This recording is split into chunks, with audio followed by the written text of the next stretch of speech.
La question de la Palestine revient sans cesse sur nos écrans. Mais pourquoi ? Eh bien, il s'agit d'une injustice et d'un non-respect des droits de l'homme qui perdure depuis plus de 100 ans, avec des répercussions à l'échelle mondiale. Voici un bref aperçu.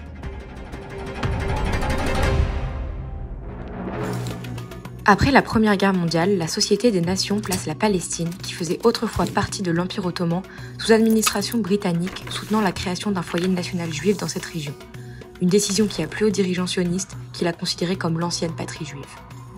Face à une immigration accrue et une domination étrangère, les Palestiniens, qui vivaient sur ces terres depuis des siècles, se soulèvent de 1936 à 1939, donnant lieu à une répression, notamment par les forces britanniques et les milices juives. En 1947, l'ONU décide de diviser la Palestine en 2 États indépendants.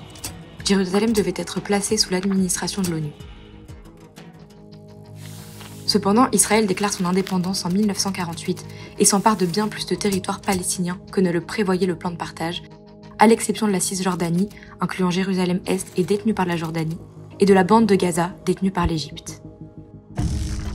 Plus de la moitié des Palestiniens sont expulsés ou fuient leur maison et se retrouvent dans des camps de réfugiés en Cisjordanie, à Gaza et dans les pays voisins.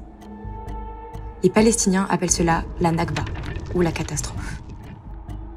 Il demeure des réfugiés à ce jour, la plupart s'appuyant sur l'Agence des Nations Unies pour les réfugiés de Palestine, créée spécifiquement dans ce contexte. Au cours de la guerre des 6 jours de 1967, entre Israël et les États arabes voisins, un demi-million de Palestiniens supplémentaires sont contraints de fuir. Israël occupe alors Gaza et la Cisjordanie et a annexé Jérusalem-Est, y compris la vieille ville. Dans les années qui suivirent, l'Assemblée générale des Nations unies a affirmé les droits palestiniens à l'autodétermination, à la souveraineté, à l'indépendance et au retour des réfugiés. En 1974, elle a reconnu l'Organisation de libération de la Palestine comme l'unique représentant légitime du peuple palestinien. En 1987, les Palestiniens se révoltent contre l'occupation israélienne, appelée la première intifada ou le soulèvement.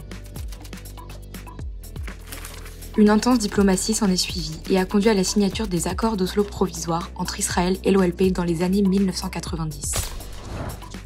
Les Palestiniens reconnaissent Israël et l'autorité palestinienne est créée pour gouverner certaines parties de la Cisjordanie et de la bande de Gaza.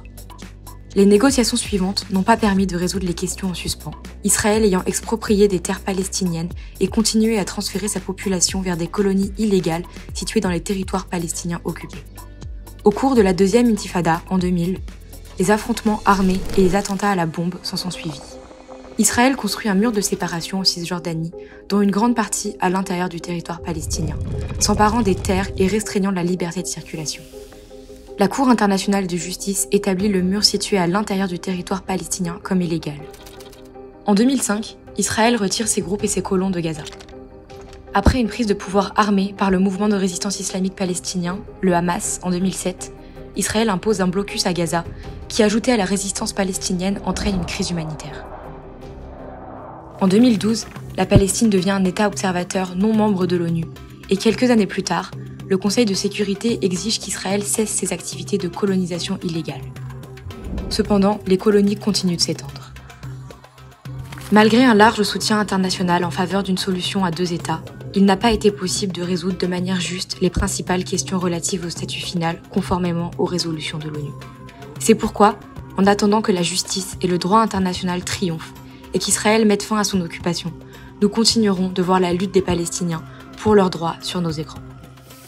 Présenté par le Comité des Nations Unies pour l'exercice des droits inaliénables du peuple palestinien. Pour en savoir plus, visitez Unispal, le plus grand dépôt de documents en ligne au monde sur la question de la Palestine.